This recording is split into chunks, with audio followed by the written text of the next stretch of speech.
मन को वश में करना एक कठिन लेकिन महत्वपूर्ण कार्य है। यह हमें जीवन में संतुलन, शांति और सफलता की ओर ले जाता है। मन का स्वभाव चंचल होता है, इसलिए उसे नियंत्रित करना एक चुनौती भरा कार्य होता है।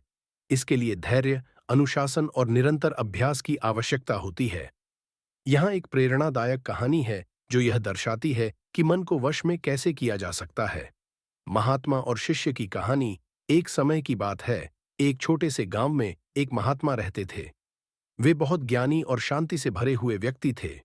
पास लोग अपने जीवन की समस्याओं का समाधान पाने के लिए आते थे। एक दिन एक युवक उनके पास आया और बोला, महात्मा जी, मेरा मन बहुत चंचल है। मैं कुछ भी काम करने की कोशिश करता हूं, लेकिन मेरा मन इधर उधर भटकता रहता है। कृपया मुझे बताएं कि मैं अपने मन को कैसे वश में कर सकता हूं। महात्मा ने उसे ध्यान से देखा और बोले, पुत्र, यह कोई आसान काम नहीं है, लेकिन यदि तुम सच्चे मन से प्रयास करो तो इसे प्राप्त कर सकते हो। तुम कल सुबह मेरे पास आओ, मैं तुम्हें इसका उपाय बताऊंगा। अगले दिन युवक महात्मा के पास फिर से आया। महात्मा ने उसे एक पात्र दिया और कहा, इसमें तेल है। इसे लेकर पूरे गांव का चक्कर लगाओ, लेकिन ध्यान रखना कि एक बूंद भी तेल बाहर न गिरे। युवक ने आश्चर्य से महात्मा की बात सुनी, लेकिन बिना कुछ कहे तेल का पात्र लेकर चल दिया। वह बहुत सावधानी से पूरे गांव का चक्कर लगाता रहा। उसकी नजरें लगातार पात्र में भरे तेल पर थीं, ताकि एक भी बूंद तेल बाहर न गिरे। गांव के लोग उसे देख रहे थे, लेकिन युवक ने किसी से बात नहीं की। उसका पूरा ध्यान तेल के पात्र पर था। जब वह वापस महात्मा के पास पहुंचा, तो तेल की एक भी बूंद बाहर नहीं गिरी थी।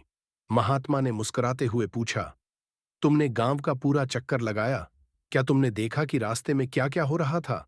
युवक ने कहा, नहीं महात्मा जी, मेरा पूरा ध्यान तेल पर था, इसलिए मैंने कुछ नहीं देखा।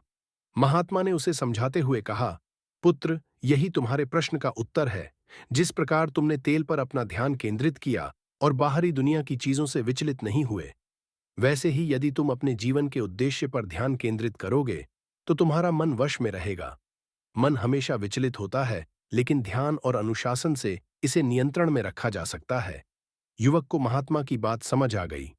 उसने प्रण किया कि वह अपने मन को वश में करने के लिए ध्यान और अनुशासन का पालन करेगा। कहानी का संदेश। इस कहानी से हमें यह सीखने को मिलता है कि मन को वश में करना कठिन जरूर है, लेकिन असंभव नहीं।